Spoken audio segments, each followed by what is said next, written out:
Hello, mums and dads. Welcome to Cradle to Kindy's live Q&A for this week. We've got 3 questions to go through, ranging from a 7-month-old all the way up to a young kinder child. I am your parent coach, Christine Jolly, and I am here to answer your questions, anything about your little one, birth to 5 years old. Their sleeping, feeding, eating, behavior, development, and even play questions. And together we will come up with solutions and brainstorm them right here today. So if you've asked me a question and you're watching, you can interact with me in the group and we'll have a bit of a back and forth. If any questions pop up in your head during our live Q&A and you'd like to have some further answers on anything that we discuss, pop your question into the comment section and we'll tackle those together as well. Okay, I'm your parent coach, Christine Jolly, and together we work together to create peaceful homes, contented babies and children, and most importantly, confident parents who have a plan to go forward to parent in the best way possible. So our first question today is, we've got a 7-month-old waking every 2 hours. And the mom's question is, how can she stretch her 7-month-old out so that she's not feeding every 2 hours overnight? Now, one of the things with these live Q&As, because it's not a coaching session and, I don't have you on the phone or I'm not in your home where I can ask you questions and you can come back at me. I'm just going to try and answer your questions the best I know how with the information that I have. So one of the things that often comes up with my clients when I'm working with them, if they have a similar age baby and they're noticing that they're waking up consistently every 2 hours, what's happening is that overnight their sleep cycle is very much like yours and mine at this stage, and it's a 2-hour sleep cycle. So they're waking up, at that 2-hour mark, and our aim is for them to be able to go back to sleep and link that next 2-hour period together. So one of the reasons why little ones this age will frequently wake up consistently every 2 hours is that the way that they were put to sleep is often the way that when they wake between sleep cycles that they want to be put back to sleep. So in a situation where a baby is fed to sleep at the beginning of the night, they'll wake up 2 hours later and they will anticipate being fed in order to go back to sleep, because that's how they think the universe works. They think that when a human is put to sleep in a certain way, when they wake up between sleep cycles, they require the same method to put them back to sleep. So if this is you, and believe me, this is really common, if this is you, your baby's waking up every 2 hours, attempt to break that feed to sleep association. And one of the ways that I recommend to my clients to begin doing this is to move that last feed of the evening at least a half hour before you normally do, and offer that feed instead of the nice, calm, soothing environment of the nursery or your bedroom. And usually they're falling asleep while you're feeding them either bottle or on the breast, and then you slowly lower them into their cot, and then you slowly sneak away, hoping that they won't be startled back awake. So one way that you can begin shifting this so that they learn to fall asleep without the assistance of being fed is by moving that feed half an hour before you normally would, and move it to a public, bright space. So move it to the lounge room. And this is what I recommend. So after you've had bath and you've dried off, maybe had a bit of a soothing massage for your baby, gotten your baby dressed and nappy change, bring your baby into the lounge room. You can feed your baby, and dad can read a story. If you've got other children as too, get everybody on the sofa together and you're there feeding baby. So baby's very much a part of it, instead of mom sort of sneaking off and putting baby to bed while dad, you know, does the story and bedtime routine with the other kids. Let the baby be a part of this experience. So you're feeding your baby last feed of the evening in a bright, public, lounge room type environment. And then that's a good half hour before you would normally put your baby down to bed asleep. And by doing this, that will help the baby understand that feeding is not associated with sleeping. They're still getting a good top-up feed so that when they wake up, you know, in the middle of the night, you can probably, you know, at least 2 hours into it, you can probably assume that they're not actually hungry. They just need help going back to sleep. So that's my advice to you about tackling these every 2 hours. Now, it's a different situation if your baby is falling asleep on their own and yet still waking up every 2 hours. That's a different scenario, and that's something that you and I will have to talk about one-on-one so that we can help that baby learn how to fall back asleep without being fed, especially if they already know how to fall asleep unassisted. So come back at me if you have any questions about that, and we can dig a bit deeper either this week or maybe next week. So a 7-month-old waking every 2 hours, my suggestion is move that last feed of the evening a good half hour beforehand if it's a feed to sleep association, and that will help them understand that when they wake between sleep cycles, they don't require a feed to go back to sleep. We're going to move on to our next question today. We've got a 4-month-old, I think, Crystal. He's 4 months, or is he 5 months? I think he's still 4. We've got a 4-month-old baby who has been doing brilliantly with linking sleep cycles, especially nap time. And I'm so proud of the mom and the baby, and she's proud of him and what he's been capable of. But we've introduced white noise to help eliminate some of the noises that might be happening during the middle of the day when he's meant to be sleeping. And he's got older siblings that are kind of running up and down the hallway. Maybe it's wooden floors and it's just a bit noisy. So we introduced white noise at a medium loud level to help drown out some of those other noises that happen in life. You know, you've got your neighbor who starts cutting their lawn while you're trying to have a nap. So white noise has been working brilliantly for this little boy. So her question is, it's working so brilliantly, is it possible that white noise can become a sleep association and that a baby or a young toddler or a child will only be able to sleep if white noise is playing? I think white noise is different than other sleep associations like a dummy or being held to sleep or being fed to sleep or rocked to sleep or having the mom, you know, having some much more parental intervention as sleep association. So hand on the back with a bit of rubbing all the way to sleep. I think white noise is different because what it's essentially doing is drowning out all other distracting noises. And so it's not the same as touch, it's not the same as the proximity of the parent, it's not the same as the sucking sensation, and it's a great mechanism to use because it will become a sleep association in the brain, in that anywhere you are, if you've got white noise app on your phone, or I've got it available for our members and our clients as a download in the group, and you can always, wherever you are, if your little one is tired or ready for sleep, you can pop them in the pram, put your phone's white noise app on or MP3, and put that in the pram with them so they can't get at it. And as long as it's dark enough with a nice dark mesh shade over your pram, we've got darkness, we've got white noise, they're nice and secure in their pram, they're warm enough. You're creating an optimum environment for sleep. You can even use white noise with a 2-year-old. It's also brilliant to be able to use when your little ones are a bit sick, and to be able to incorporate white noise or some sort of ambient noise to help distract their brain from their discomfort or being sick.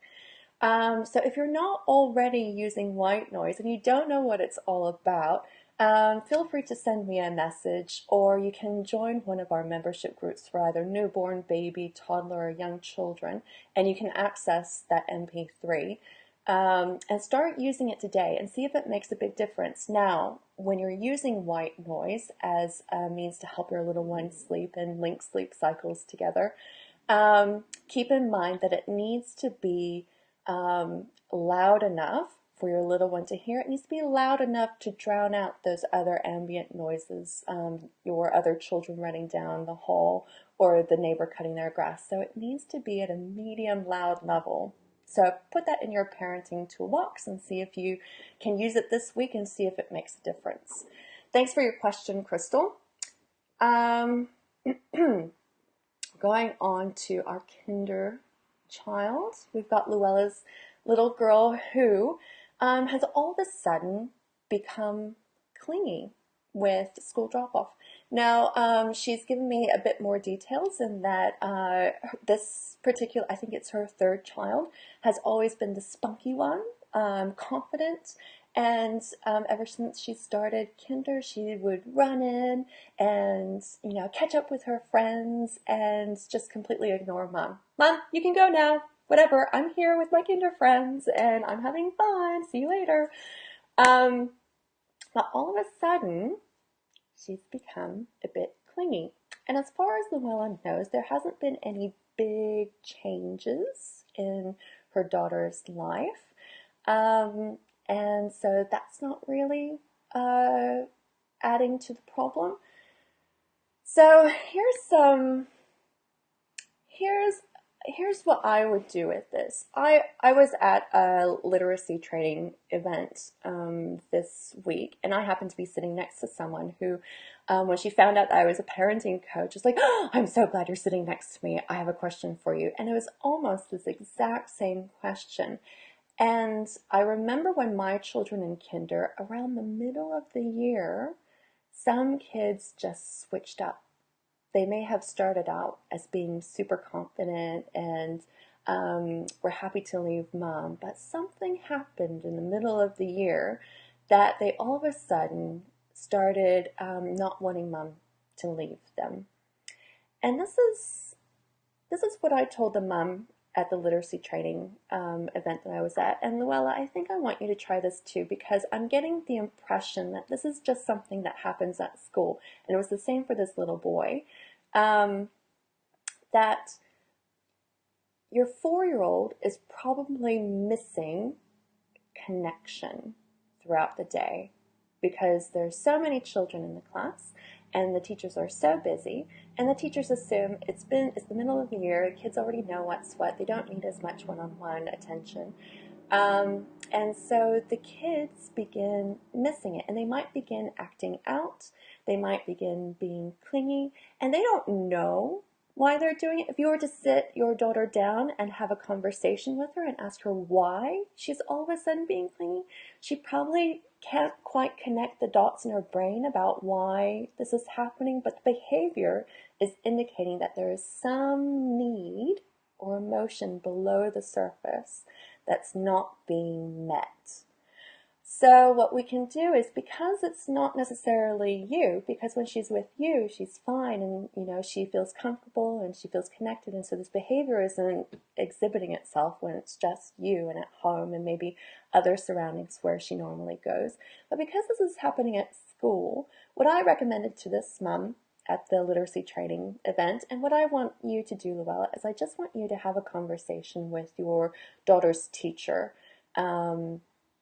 and maybe after school, early next week, and let her know that you've observed this behavior and it's not something that you've observed at home, and that your parent coach recommended that when you come into the classroom, at least for a week or maybe 2 weeks, that you would like for your teacher to just connect with your child for just 2 minutes, to get down on her level. Let her know that you are here and with her, and maybe you yourself directing her to the next activity or connecting her to one of her friends who's already in the midst of an activity, and let the teacher be that conduit of connection, because that's what she's lacking during the school day. And that's why she's wanting you to be with her and not leave her, because she's lacking that connection. Have a go with that, Luella. Have that conversation. Come back to me and let me know how it went and if anything changed over the past week. And if it's still happening, we can always come back and make some other recommendations. Now we've got 2 people watching. Hello. If any of you have any questions and want to pop them into the comment section below, we can see if we can answer some more questions before I pop off to pick up my own children from school. Did anyone see the activity packs that I've prepared for my children as we're getting ready to go on a long overseas flight? And I got my girls, I have a 7 and a 9-year-old girls, and one of them loves fantasy, princesses, unicorns, dragons, mermaids. So I've put together packs for them that will help keep them occupied, and it should be lots of fun. I'll have to pack them in the backpack and see actually how heavy they are. Where's my comment section? So I've got one for my fantasy-loving girl and my 9-year-old who loves animals and adventures. Where are we? It's not showing the video. I can't find your comments. There's that. Yep. Seen that. Where's my video?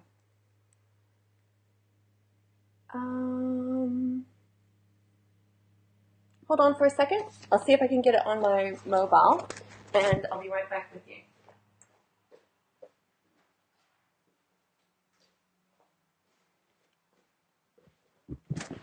You just had a good view of my bookshelf in the back. I've got lots of parenting resources just here. My cookbooks, more cookbooks, Star Wars DVDs that we haven't returned to a friend in probably over a year. Where are we?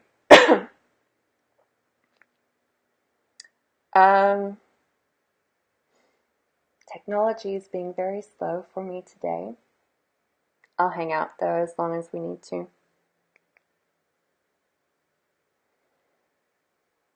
There's Facebook. It's not wanting to load.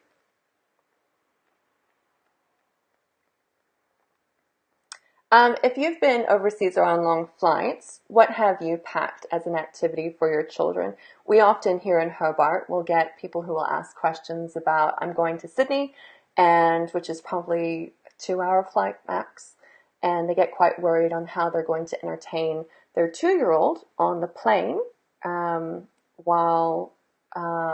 they become quite worried. And my recommendation is don't pack much at all, because going on a plane on a 2-hour flight is actually quite cruisy with a 2-year-old. There's so much. Just being on a flight for a 2-year-old is exciting enough.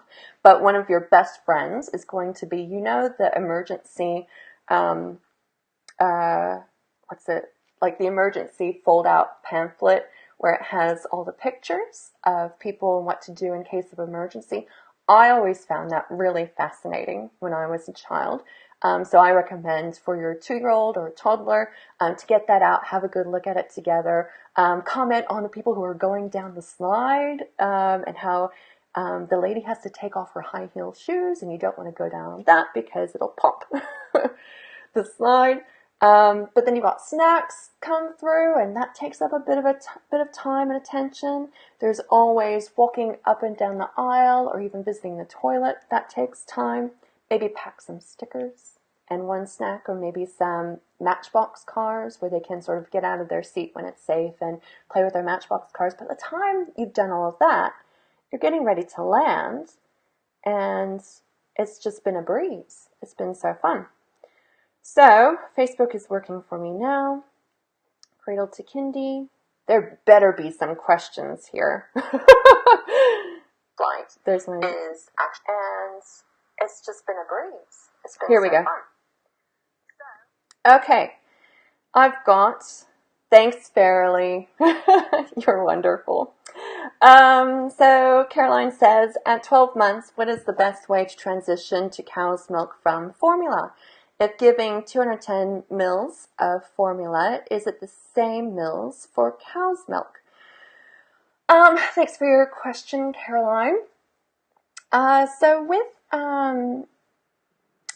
cow's milk, I found that there wasn't much of a transition needed at all. Past 12 months, formula tends to be a bit of a gimmick, money-making ploy, sort of the equivalent of one of those meal replacement shakes. So if you find parents will often continue doing formula for months and if not years past the 12-month stage because they're not convinced that their child is eating enough solid foods and getting as much nutrients as they can from that. So they'll keep going on with formula when, yeah, they can get all the nutrients that they need from food at that point, and it's really just kind of a money-making scheme. So begin introducing milk in a cup at meal times and at snack times. And I wouldn't even be doing a bottle after 12 months. Really concentrate on transitioning your young toddler from bottle to cup at this stage. So make sure that there's a cup. It can be a free-flowing sippy cup if you're worried about spillage. But in order to start introducing that cup, if you want to just do a normal cup, that's fine. But I find that shot glasses are great first start, and then a nice heavy tumbler as well that you can just go to an op shop and find them. But what they're great to have that bottom heavy so that they're weighted and so that your child isn't going to be tempted just to sort of like chuck them about. And they're not very easy to tip over that way. But start with just a centimeter of milk or water at the bottom of your glass or your cup. And at this point, when you're really beginning to just introduce it, I actually recommend starting at 5 months to introduce a cup. And at that point, it's just kind of play and experience. So you would only just do water then. But at 12 months, start with just a centimeter at the bottom. Get them used to the sensation of bringing it up to their mouth and it coming into their mouth and then swallowing it. Don't worry if there's mess the first, week or so of trialing a cup. But you definitely don't want to be having a bottle or formula or cow's milk overnight past 12 months. Because if it's not washed down all the way overnight, it sits in their mouth. And I've seen, and I'm friends with some dentists locally who have just seen some shocking little baby teeth decay at such an early age because parents are putting their babies to bed with a bottle and it's just sitting in their mouth without fully going down.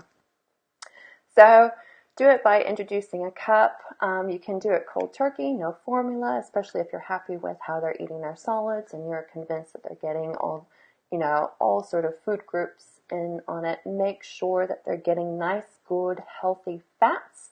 Super important, milk will not be low fat for at least, I wouldn't do it at all for children under 5 because those healthy fats are extremely important for their health and well-being and their brain development. So full fat milk and no need for formula after that. I hope that answers your question, Caroline. If you need any clarification, feel free to come back at me in the comments below after this video is posted. And if you have any questions, thanks for joining me. Next week, we probably will not have a Q&A because it will be my birthday and I will be overseas in Germany with my parents. But we'll do something the following week together, and I'll have to figure out the time difference just to make sure people can participate and ask questions and do a bit of live Q&A. All right, everybody, have a wonderful weekend and all the best. Bye.